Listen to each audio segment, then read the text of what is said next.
Hi. Leadership is clarity அப்படின்னு பார்த்தோம். So what is clarity? How to you give clarity to your employees? எப்படி ஒரு தெளிவாக கொடுப்பீங்க?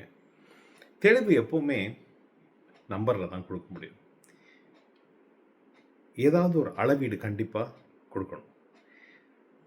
எப்படி இப்படித்தான் செய்யணும், இதைத்தான் செய்யணும், இந்நேரத்துக்குள்ளே முடிக்கணும் அப்படின்னு ஒரு அளவு இல்லாமல் எப்படி மெஷர் பண்ண முடியும்? மெஷர் பண்ணாமல் எப்படி ப்ரோக்ரஸ் இருக்கா இல்லையா அப்படின்னு கண்டுபிடிக்க முடியும்? ஒரு எம்ப்ளாயி நல்லா வேலை பார்க்குறாங்க, நல்லா வேலை பார்க்கல அப்படின்னு வாய்மொழியாக சொல்கிறது நல்லா இருக்குமா, இல்லை நம்பர் வச்சு பேசுகிறது நல்லா இருக்குமா? நீங்களே யோசிங்க. What gets measured grows. எது அளவிட முடியுதோ அது மட்டுமே வளரும். வேகா எதை பண்ணாலும் அது வளராது. So how to measure employee performance, how to measure employee effectiveness, நாளைக்கு பார்ப்போமா?